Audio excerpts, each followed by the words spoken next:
Global Mentoring.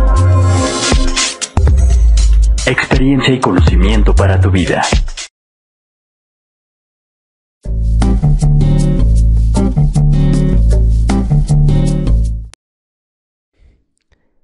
Antes de comenzar a escribir nuestro código JDBC, vamos a crear un ejercicio en el cual vamos a utilizar Eclipse y su cliente de base de datos para conectarnos a nuestra base de datos de MySQL. Lo primero que tenemos que hacer es cambiar la perspectiva de nuestro entorno de desarrollo.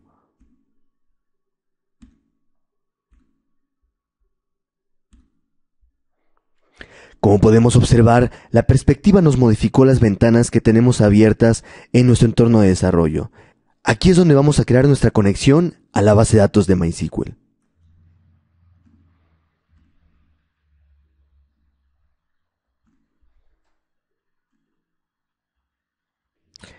Aquí tenemos que seleccionar el driver que hemos descargado anteriormente. Para ello vamos a hacer lo siguiente. Del conector que descargamos, que es la versión 5.0.8, vamos a extraer el contenido. Al descargar el contenido, lo que vamos a obtener es nuestro archivo YAR, que es finalmente el que nos interesa agregar a nuestra aplicación. Eclipse nos está solicitando este driver debido a que dentro de este YAR es donde se encuentran las clases Java que necesita para podernos conectar a la base de datos. Entonces únicamente vamos a tomar esta información, aunque vale la pena revisar lo que contiene este archivo zip. Seleccionamos nuestro driver y lo vamos a depositar en la siguiente carpeta.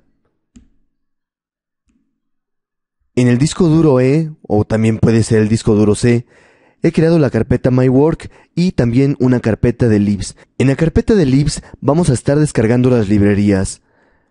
Esta librería es la de MySQL para conectarnos a la base de datos y este otro YAR es para conectarnos a una base de datos de Oracle que veremos posteriormente. Pero en este caso vamos a utilizar nuestro YAR de MySQL. Regresemos a nuestro entorno de desarrollo.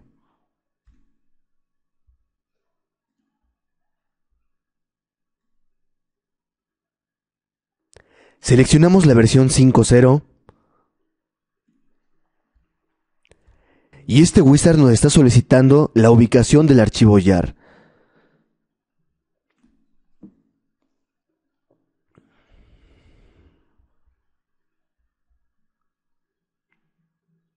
Entonces el archivo se localiza en E, Java, libs y selecciono el archivo YAR. Ahora las propiedades. Las propiedades para conectarnos a JDBC incluye una cadena de conexión conocida como URL.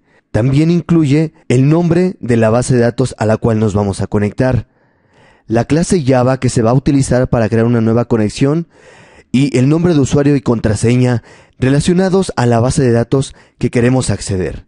Entonces vamos a hacer algunas correcciones sobre estos valores. La base de datos que vamos a utilizar es la base de datos de prueba que viene precargada en MySQL. La cadena de conexión se divide como sigue. Tenemos por un lado JDBC, indicando que vamos a utilizar JDBC para conectarnos a la base de datos. Posteriormente estamos indicando que vamos a conectarnos a una base de datos de MySQL. Posteriormente incluimos la IP donde va a estar ubicada la base de datos. En este caso, como es una base de datos instalada de manera local, podemos proporcionar el nombre de localhost que sustituye al valor de una IP. Posteriormente especificamos el puerto asociado a nuestra base de datos. Y finalmente especificamos el nombre de la base de datos que vamos a utilizar. De igual manera, repetimos el nombre de la base de datos y una de las ventajas es que el wizard de Eclipse nos proporciona por default el nombre del driver asociado a la base de datos que vamos a utilizar. De cualquier manera, si necesitáramos crear una conexión de base de datos hacia Oracle, por ejemplo, el wizard de Eclipse nos apoyaría en la creación de esta cadena de conexión. El password que incluimos en la instalación de MySQL fue admin. Y el usuario por default es el usuario de root. Entonces con estos valores nos podemos conectar a nuestra base de datos.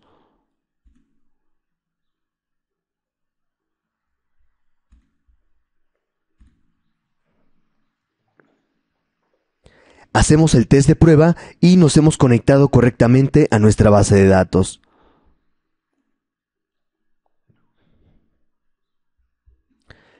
Lo que nos creó nuestro entorno de Eclipse es un cliente hacia la base de datos de MySQL, por lo que podemos navegar el contenido de esta base de datos y, opcionalmente, podemos visualizar algunos de los objetos que se encuentran asociados a esta base de datos. Si recordamos, creamos una tabla de personas, la cual podemos consultar directamente desde Eclipse. En este caso no tenemos ningún dato, pero podemos empezar a interactuar con nuestra información de la base de datos. Entonces, con esto hemos creado un primer ejercicio proporcionando valores que nos van a permitir conectarnos a una base de datos de MySQL. Los valores que proporcionamos nos van a servir para crear nuestro código Java que vamos a crear posteriormente.